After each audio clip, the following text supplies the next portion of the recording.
We felt we were relatively safe because we thought it's unlikely there'll be a direct strike on the hospital. But for those 1.3, 1.4 million people in that green zone, they were constantly being bombed day and night. And what I think I found particularly disturbing was that a bomb would drop maybe on a crowded, tented area, and then the drones would come down and... Please take your time. We're incredibly grateful that you're making the time to be here today, and I can only imagine just how it has impacted you and will continue to impact you. And I feel, because you can't unsee what you've seen, but being able to share that with us really helps us hold legislators particularly to account. So we do appreciate the time that you're making for us today. Thank you. So the drones would come down and pick off civilians, children, and we had description after description. This is not, an occasional thing. This was day after day after day, operating on children who would say, I was lying on the ground after a bomb had dropped, and this quadcopter came down and hovered over me and shot me. And that's clearly a deliberate act, and it was a persistent act, persistent targeting of civilians day after day. We had 1 or 2 mass casualty incidents every day, and that meant 10 to 20 dead, 20 to 40 seriously injured. Now, a hospital like Guy's, where I used to work, Guy's and St Thomas's, might get 1 or 2 a year. We had 1 or 2 a day. And 60 to 70% of the people we treated were women and children.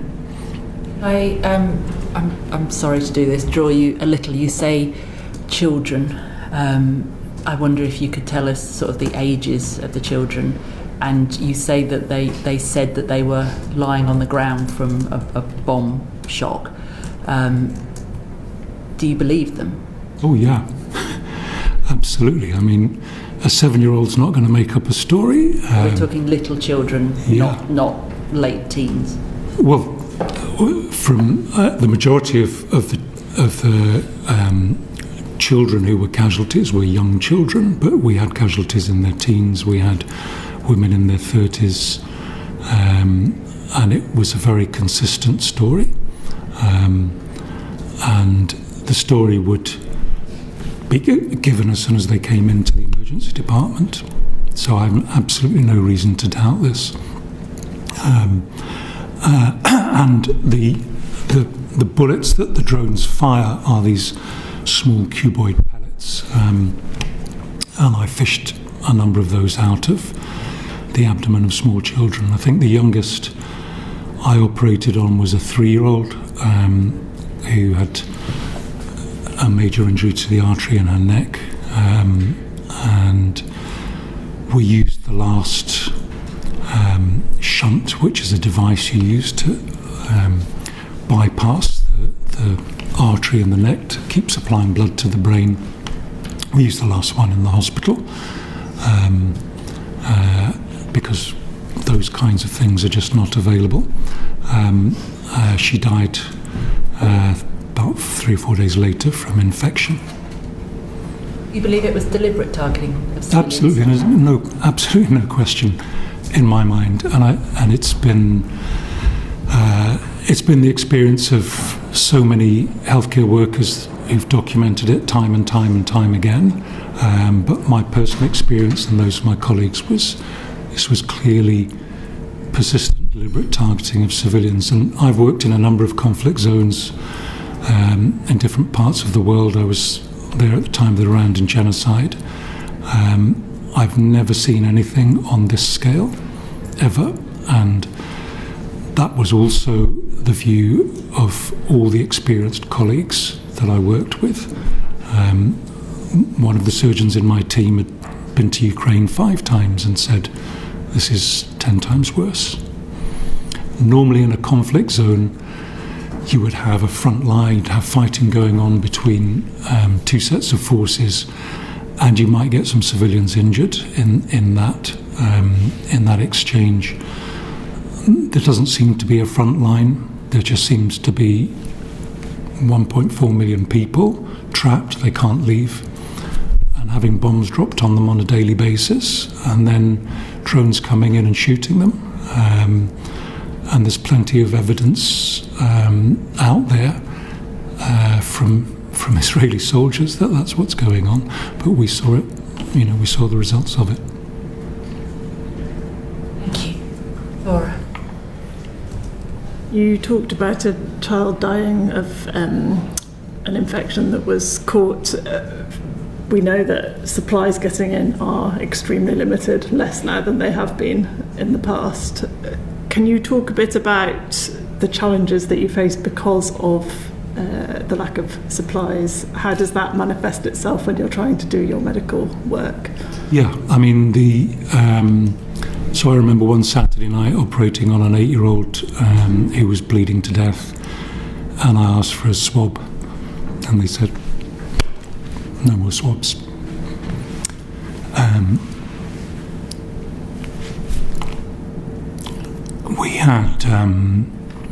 We had operations being done with no sterile gloves, no sterile drapes at various points.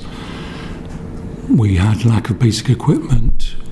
I did amputations on people who just had to take paracetamol after the operation as pain relief. That medical aid was sitting at the border and not being allowed in. We were not allowed to take any medical equipment except for personal use. So I was asked, could I bring thyroid medication for some people? Couldn't take it in. That's a deliberate policy. And that's changed because I know that teams earlier in the year had been able to take some medical equipment in. So again, that seems to me to be a deliberate restriction of medical supplies. And basic things like soap, shampoo, that's not being allowed in. I saw, I don't know how many wounds with maggots in. One of my colleagues took maggots out of a child's throat in intensive care. There were flies in the operating theatre landing in the wounds. It was appalling, and that's a deliberate choice. It's not an accident. In light of those challenges, how did you attempt to manage sterilisation, infection You just do the best you can, but a large number of our patients, perhaps the majority, I don't know, would survive the operation and die of infections afterwards. And I think, there was a doctor in his 30s who worked in intensive care in the hospital. He got hepatitis A, which is a disease of poor hygiene. It's a disease for which there's a vaccination. I've been vaccinated. He didn't have access to the vaccine. He became unwell. He became a patient in his own ITU. He didn't have the treatment that he could have had in a proper environment, and he died in his own ITU. We asked for him to be evacuated, but he wasn't. Thank you. It sounds medieval, what you're describing. Yes, undoubtedly. And remember that Nasser Hospital, at the time that I was there, was probably the best hospital in Gaza. Most other hospitals did not have the facilities and the equipment that Nasser had, and Nasser was barely functioning as a hospital, and was being run by staff, many of whom had very, very little experience, because so many medical staff have been detained, been killed. Some have left when they were able to leave. So in intensive care, for example, was run basically by general practitioners who'd had very minimal training. So the cost in life and in suffering from that side of things is very substantial, because you don't have the equipment, you don't have the staff, you don't have the facilities, and even getting access to the hospital. An ambulance was shot while I was there, several bullet holes in the windscreen while it was going to pick up casualties. I think it's something like 163 or more documented examples of ambulances being targeted. So many people never got an ambulance. People would carry casualties in, sometimes bring them in on donkey carts. And when a mass casualty incident happened, we'd have the whole emergency department full. People would be lying on the floor in pools of blood. And it would be a case of trying to decide who was alive and might survive with some treatment, and who could wait a bit. And that was pretty much every day. And that's been going on for a very long time now.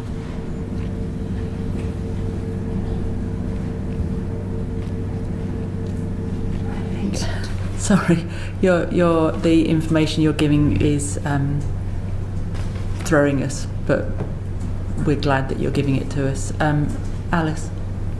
Thank you. It's very powerful testimony. You mentioned at the beginning that about 60%, I think, of the people you were saying were women and children. Can you just expand a little bit more on the kind of effects that you were seeing on women and children? Presumably, there would be pregnant women coming in, for example, just to talk about some of the challenges that you were seeing, particularly when it comes to those two groups of vulnerable people.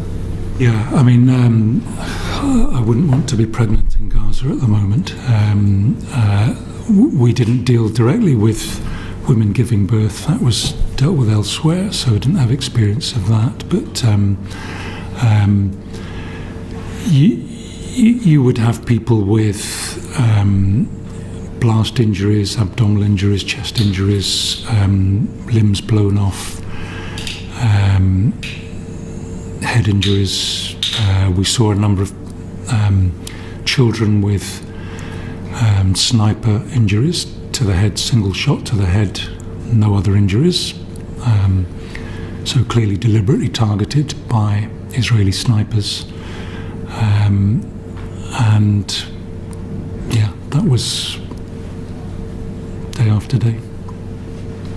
Maybe just ask a follow-up question in terms of, the horrendous things you're describing, drone targeting, snipers, as you just mentioned. How was that kind of, in terms of what you were seeing happening, was there a way to kind of bring some of that together in the same way that you're sharing this evidence with us here now?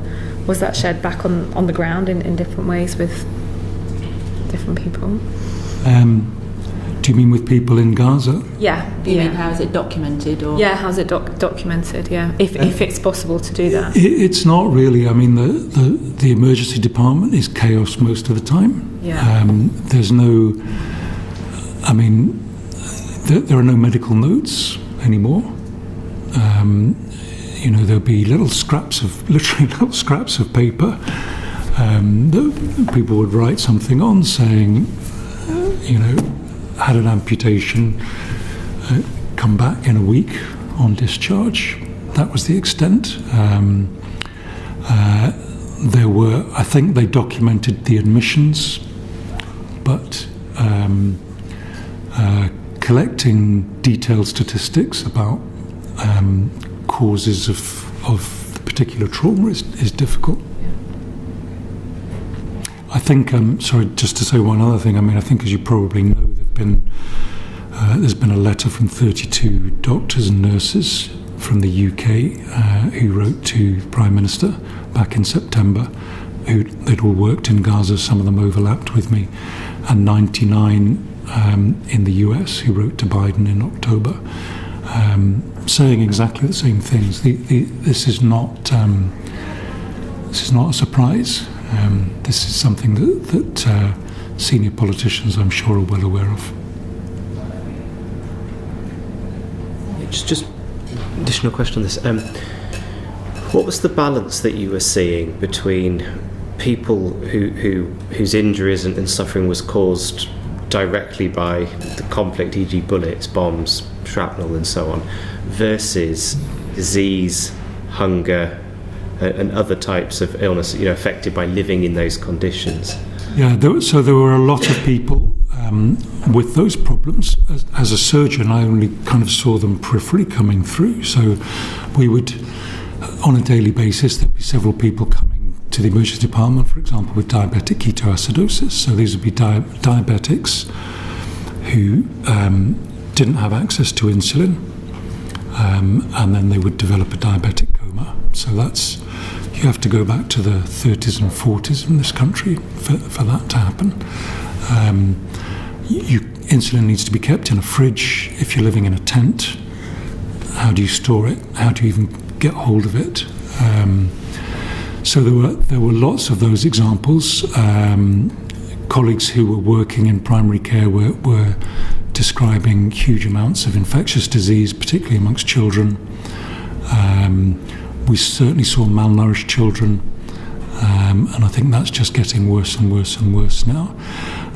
And then, of course, there are all the other normal conditions, if you like. So we came across people with bowel cancer, and they got an operation, but it wasn't a curative operation because there's no chemotherapy, no radiotherapy. So all the kind of ancillary services that existed before the war, they had some very good hospitals with very good facilities and very good staff. They've all gone. They've been destroyed. So there's a huge uncounted cost to the war. And there was a paper in the Lancet in July estimating, because of that, both the casualties that had been counted, those that were likely to be under the rubble, and all of those who were dying from other diseases as a result of the war. They estimated conservatively 186,000 dead. That was in those figures up to June. So to my mind, it's over 200,000 now. Okay. You talked about colleagues who had been detained and killed. Yes. Can you give us an idea of how many colleagues you were working amongst in the hospital? How many colleagues I was working with? Yeah, with you. Do you mean Palestinian colleagues? Yes, local colleagues. Well, there were quite a few. I would have to guess there's probably about 20, 25 doctors in the hospital. Maybe more, I don't know. But there were many, many more before the war, and many of the doctors I was working with had been in the north and had fled the north, and were now making up the numbers in the south. And you also talked about ambulances being targeted. Did you feel safe?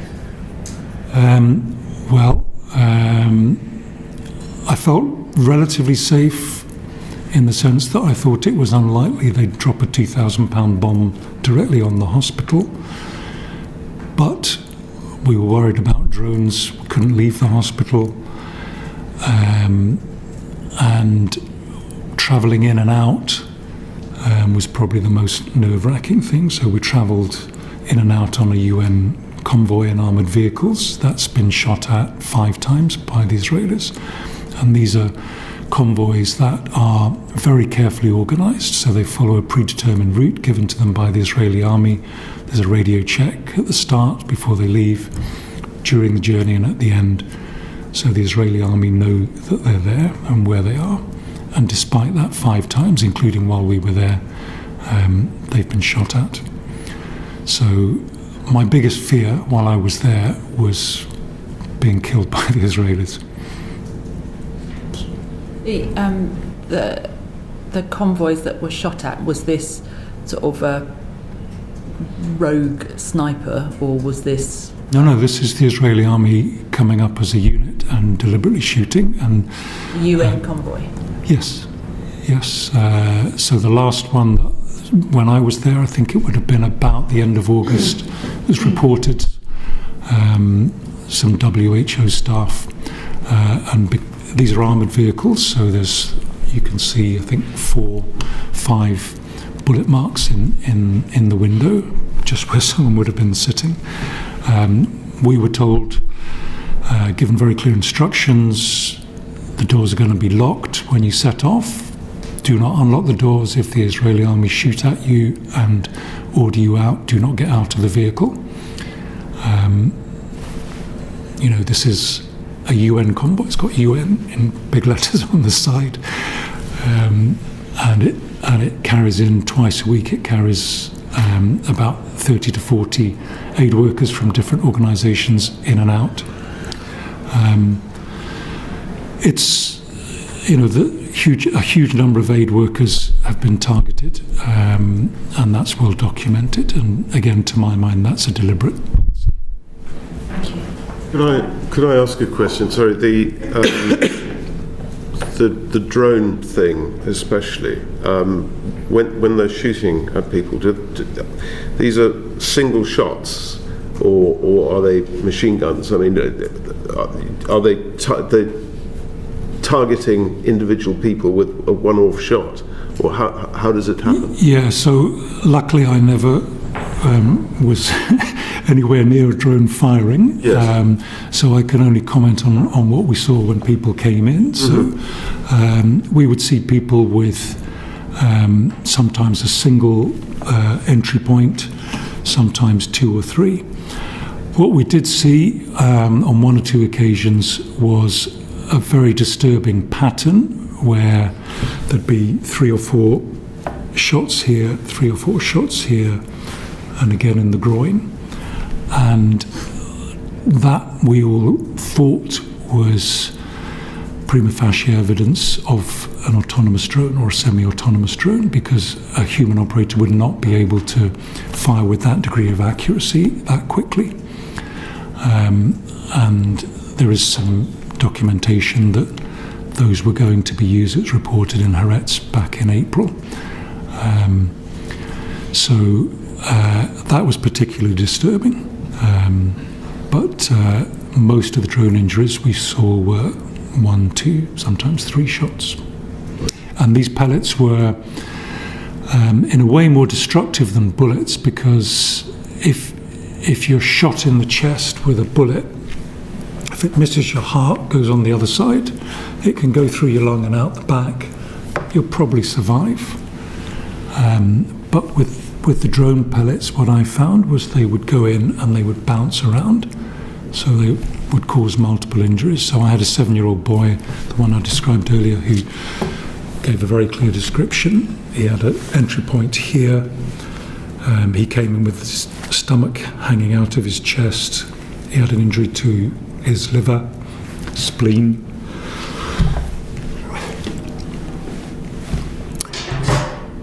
bowel, arteries. So quite extensive destruction from a single entry point. And he survived that and went out a week later. Whether he's still alive, I don't know. Thank you for trying. Gordon.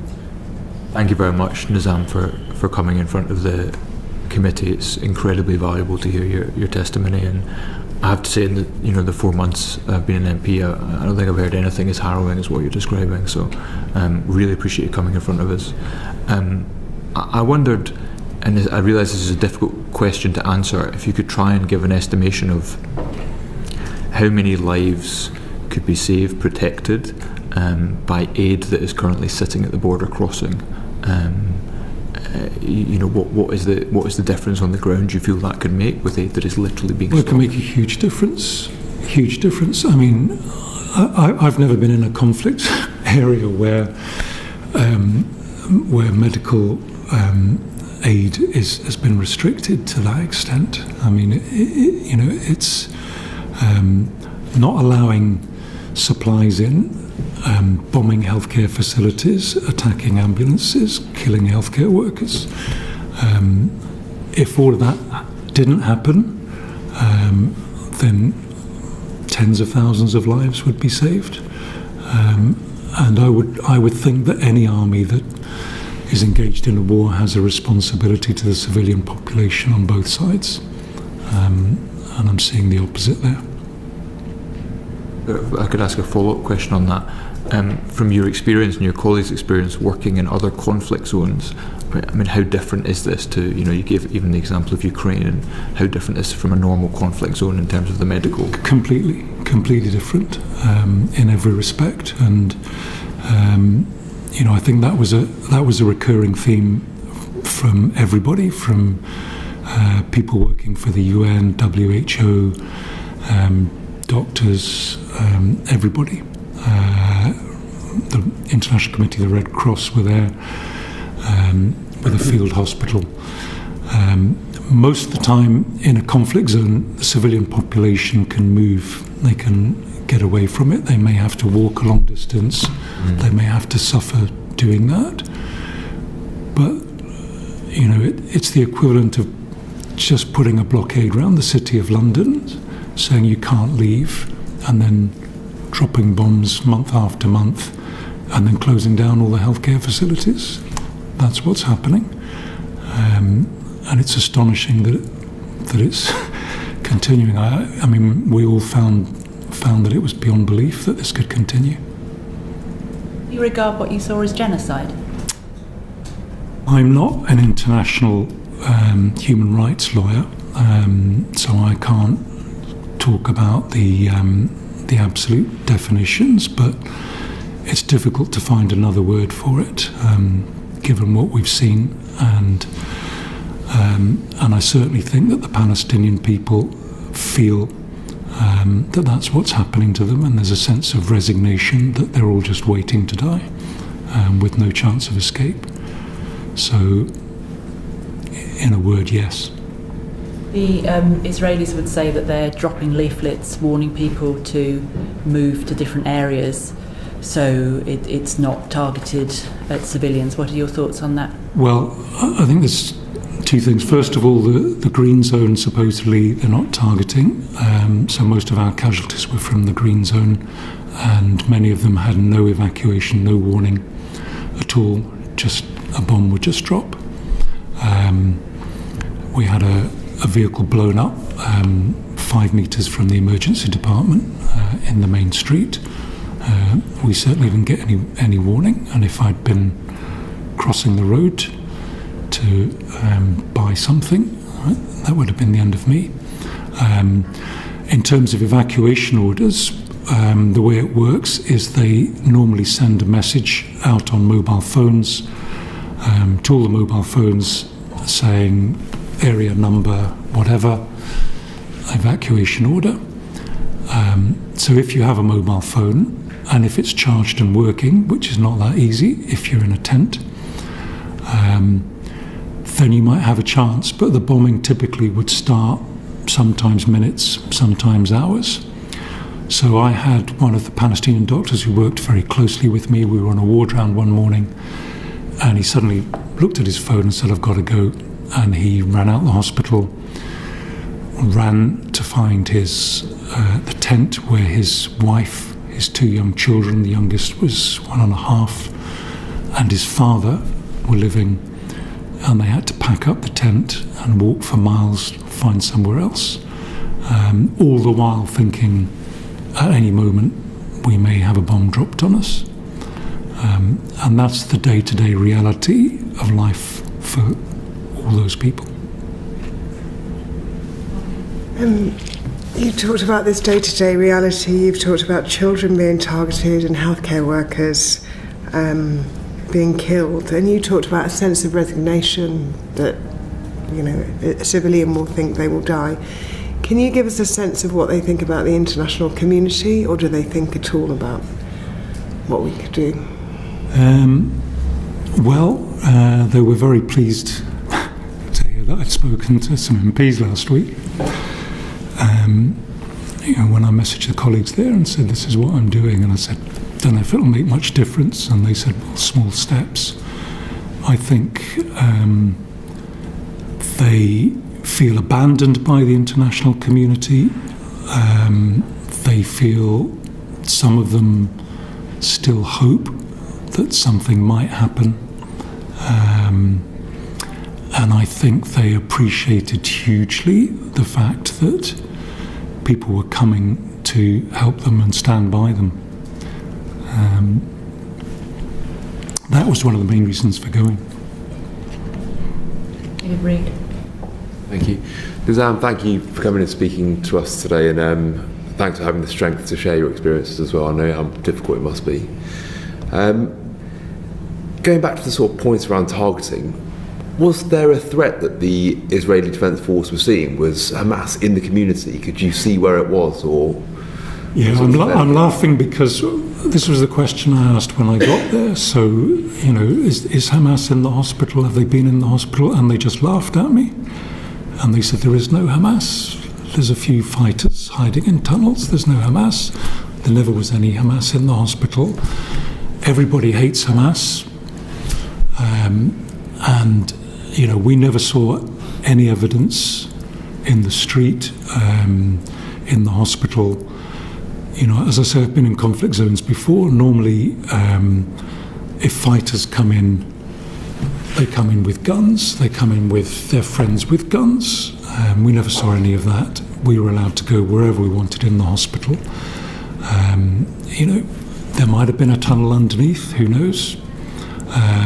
But if Hamas were coming and going in the hospital, it would have been fairly evident, and I think they would have been probably kicked out by the people that worked there. I remember they described, with ironic laughter, they described one of their colleagues when Nasser Hospital was attacked by the Israelis in February, and they killed a number of staff, put them in a mass grave along with a number of patients. That's well documented.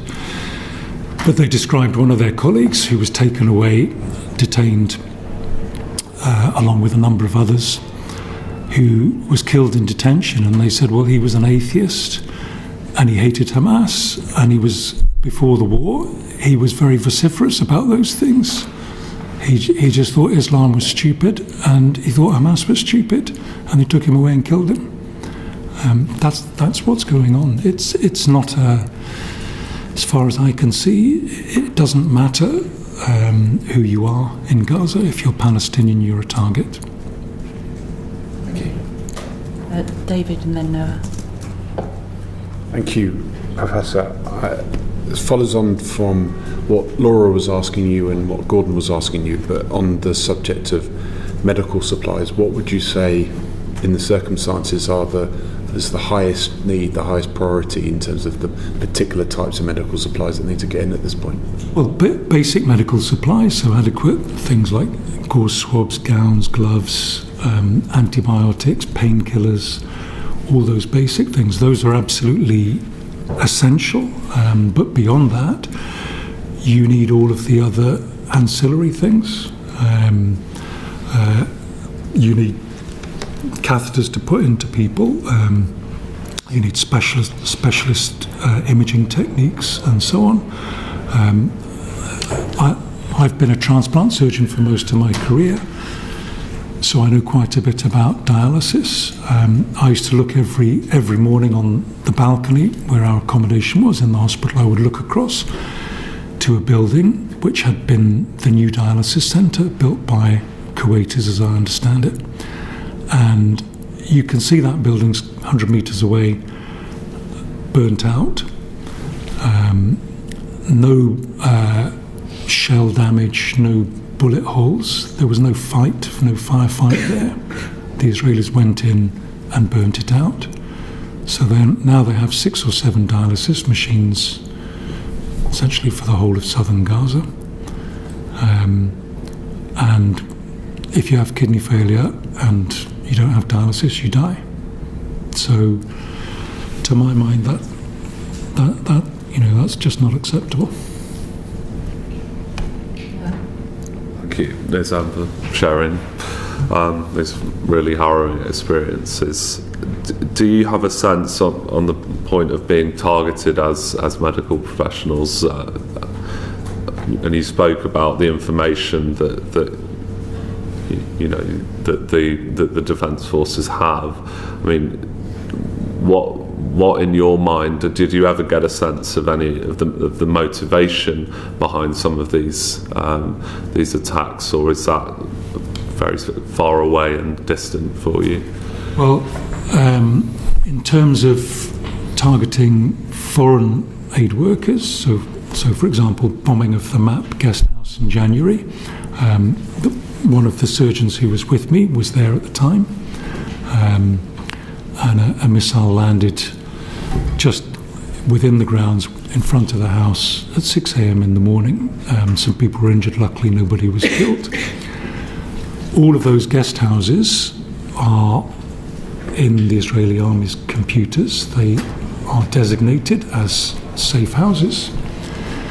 So my assumption is that that is a deliberate attack, and that the aim behind it is to discourage aid workers from coming, and I think it's the same as the shooting at the UN convoys. In terms of attacking hospitals and ambulances and so on, to my mind it can't be anything other than collective punishment. It's just a consistent attempt to essentially wipe out a large part of the population. And I think the other theme that comes through again and again when you talk to people is the humiliation, the aggression. So I was operating on one young girl one night who died not long afterwards, and I can't even begin to describe her injuries.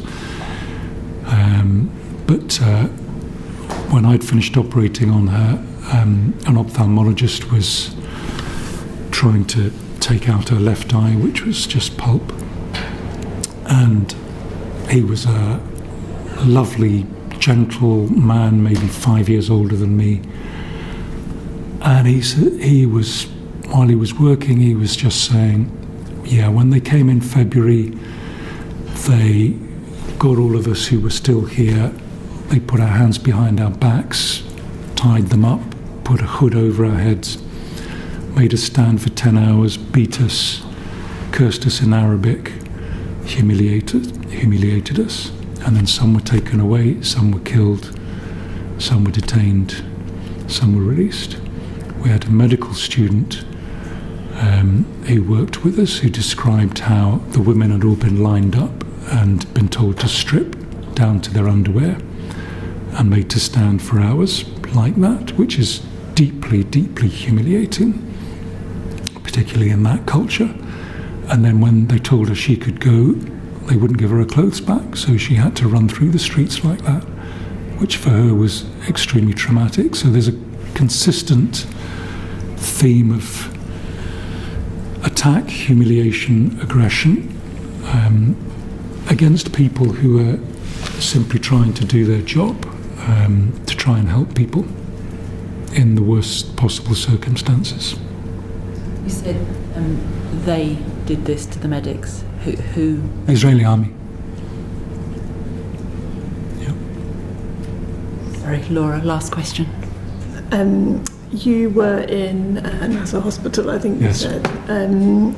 The situation in North Gaza is getting a lot of attention now, more attention now, for how awful it is. Did you have any contact with medical professionals trying to work in the north of the country? And no, only in the sense that I think there was a group of Jordanian doctors sharing the accommodation with us, and 3 of them said we're going to try and get into the north, and they got turned back at essentially a border now, and weren't allowed in. But that was in August, when things were nothing like they are now. Very last question. Yeah, but just in terms of going back to children and the effect on children, in terms of medical evacuations of children in other conflicts, you have seen that in terms of children being able to be sent elsewhere for treatment. Did you Was that something that was you advocating for in the hospital you're working on? Did you see it happen? And if it didn't, do you think that is something that could be pushed further? I don't think it's a solution. So there are a tiny, tiny number of people who get evacuated for medical care. If you were to do it in terms of need, it would be thousands going every month, literally. Because what's not picked up by a lot of the statistics is children who've had both legs blown off. People who've got ongoing problems as a result. When I left, the WHO was trying to construct a tented area within the hospital grounds just to deal with constructing prosthetic limbs for people who'd lost limbs in the war. It's a huge, huge number. And of course, one of the acronyms that is now used in Gaza is Wounded Child No Surviving Family.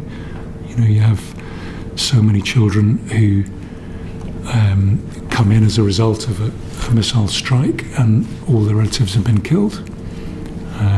And then eventually somebody pitches up and says, I'm a cousin. I managed to come from a different part of Gaza. But what's happening to the children is appalling.